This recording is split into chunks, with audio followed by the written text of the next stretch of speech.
Hi, I'm Swatch, and welcome to my first video in this series, I guess, where I am going to be going through my Steam backlogs, go over them, show some gameplay, give you the good stuff about them, the bad stuff about them, an opinion piece on these games.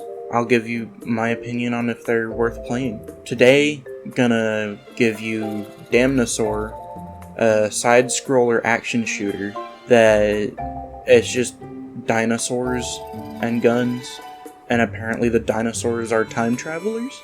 So yeah, I'll cover the things I liked, the things I didn't, and my overall thoughts on them. Let's get started. Starting with the positives, the menus in DAMNOSAUR are simple and easy to navigate. Everything you need is there. There's no unnecessary clutter, there's no confusing stuff. It's basic, it works, and it's clear. The controls are very well thought out, they're responsive, you can pretty much just pick this game up and start playing without fumbling over the controls. I actually appreciated how easy they were to handle, especially for a game like this, which a lot of games that are side-scroller for some reason have the weirdest controls. So I appreciate how easy this game's controls are to handle and grasp. The tutorial does a decent job of introducing the basics. It's clear, concise, it does what a tutorial should do. It doesn't hold your hand excessively, that I find a lot of games do, where the tutorial forces you to click on certain stuff, and you can't skip it, you can't cancel the tutorial, especially when they make you spend some of the resources that they just gave you, which that just grinds my fucking gears whenever games do that shit. The tutorial in this game helps you understand how the game works. It doesn't overwhelm you, it doesn't hold your hand. I will note a few issues with it later, but in general it serves its purpose as a tutorial. Now for the gameplay. It is a side-scrolling action shooter, like I said earlier. Most of the guns are pretty fun to use. There's a shotgun, there's a pistol that you start off with, there's a rocket launcher, there's a time machine gun. Some of them feel slightly overpowered, but that does not ruin any of the experience. The dinosaurs are all unique, and they have clear differences, which keeps things interesting, and what you need in games like this. You need nuance and differences between all of your enemies. Starting off with the pterosaurs, they dive from above and then stick into the floor, and they just stay there sticking up like a flagpole, and that can potentially block your path. The raptors, they are fast, they spawn in a group of 2, they are pretty weak, making them more of a nuisance. T-Rexes, they are big, tanky, but they are quite slow. Triceratops, they just walk normally.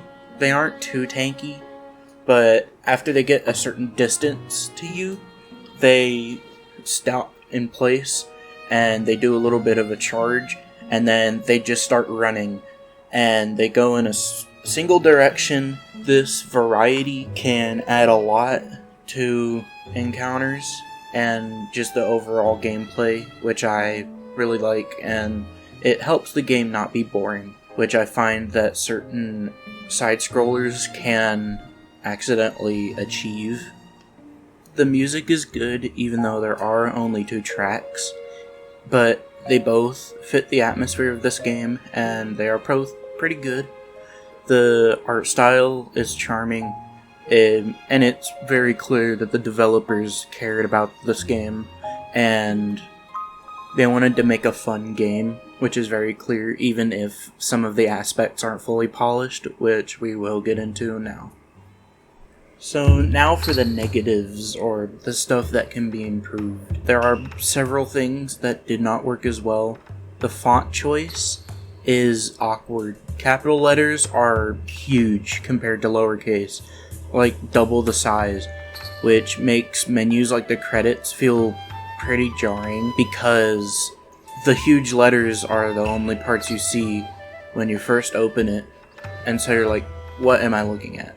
It is a small detail, but in my opinion it stands out enough for you to notice it.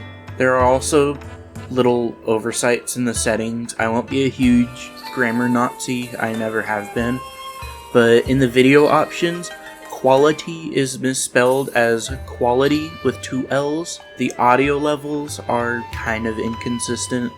The gun sounds respond to the sound effects slider, but dinosaurs don't for some reason. You could just turn off all the sound except for master, and I think you would still be able to hear the dinosaurs. And just by default, the system volume is kind of pretty loud, which makes you really want to adjust it right away. Now for the tutorial, there's a giant billboard in the center of the map that I'm sure you've noticed, showing all of the controls and what they do. But turning off tutorials doesn't remove the big billboard.